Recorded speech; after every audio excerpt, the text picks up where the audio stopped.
Americans Evan Gershkovich, Whelan and Alsu Kurmasheva are all recuperating in the United States following a historic prisoner exchange with Russia. 24 people were released Thursday in the multi-country swap. However, several U.S. citizens are still imprisoned in Russia.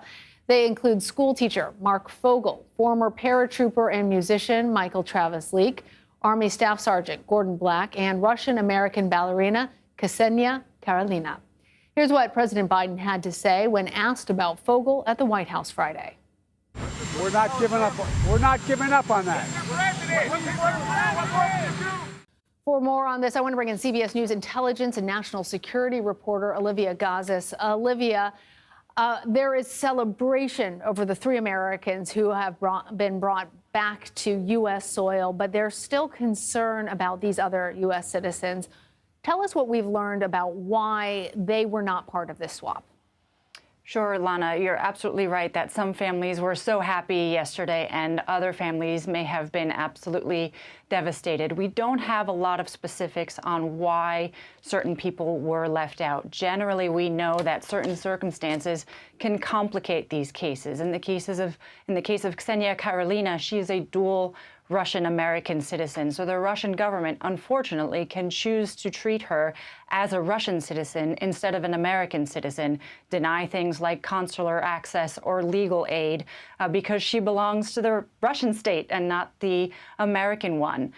In other cases, we don't have enough information to know whether there was, in fact, any merit, whether any of these other citizens actually broke a Russian law on Russian soil.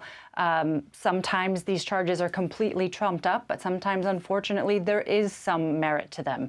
In the case of Mark Fogel, his family has insisted that his infraction is no greater than the one committed by Brittany Griner with a small amount of hashish oil for medical purposes, and is in fact suing the U.S. government for not deeming him wrongfully detained. That process is not transparent. It is a private, deliberative process done by the State Department, so we just don't know whether the U.S. government actually has a reason for not deeming him wrongfully detained to this point. But as you pointed out, as much celebration as there was in certain families, other families are really questioning why their loved ones are still languishing overseas.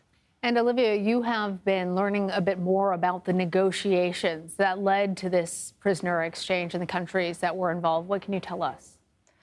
Well, for one thing, Lana, we learned about how close they came to being derailed at certain points. We know that the German government initially was a hard no when the U.S. approached them to volunteer Vadim Krasikov, the convicted murderer who was serving a life sentence in their prison system in exchange for Paul Whelan.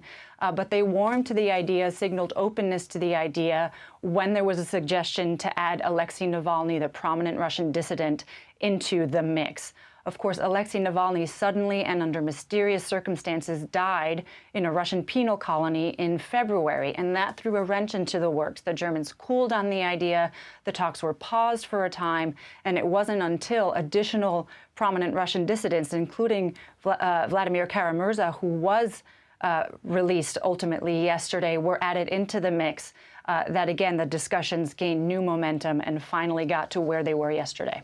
And for many people, Vladimir Kara-Murza's release became that much more important after Alexei Navalny's death. Olivia, before I let you go, I want to ask you about National Security Advisor Jake Sullivan, because he spoke to CBS Mornings on Friday about the decision to trade criminals for political prisoners. I'm going to play for our viewers some of what he had to say. You have to think hard about who you release in a prisoner exchange. That's been true for decades.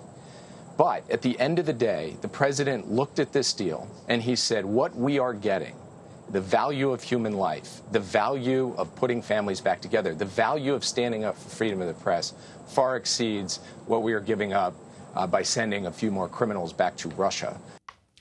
So, Olivia, quickly, are there more downsides to this swap that we should be concerned about? Apart from the fact that criminals are now walking free in Russia and resuming normal lives, it is unfortunately the fact that you can only call in so many favors with friends, right? You have the cases of Germany and Poland already saying that we did this because President Biden asked us to, but it comes at a cost. Our justice system prosecuted these people, convicted them, kept them in jail, and at the request of the United States, handed them over back to the Russian government in order to, provide this favor. We've done that before.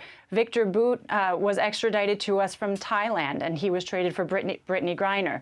Konstantin Yaroshenko was given to us from Liberia and traded for Trevor Reed. So there's only so many favors you can ask before you risk disincentivizing these countries from, again, at great cost, sending nationals that they have taken cost and care to prosecute in order for the U.S. to get its citizens back. All right. Olivia Gazis at the State Department. Thank you, Olivia. Thank you. Well, the U.S. and Russia have a decades-long history of engaging in prisoner swamps. In February 1962, a convicted Soviet spy was exchanged for U.S. pilot Francis Gary Powers on the so-called Bridge of Spies in Berlin. In June 1985, 4 convicted communist bloc spies were traded for 23 Westerners jailed for espionage in the Warsaw Pact countries. About a year later, journalist Nicholas Danilov was freed in exchange for the release of a Soviet United Nations employee who had been arrested in New York. And back in April of 2022, the Biden administration secured the release of U.S. Marine veteran Trevor Reed in exchange for a convicted Russian drug smuggler. Several months later, WNBA star Brittany Griner was swapped for convicted arms dealer Victor Bout.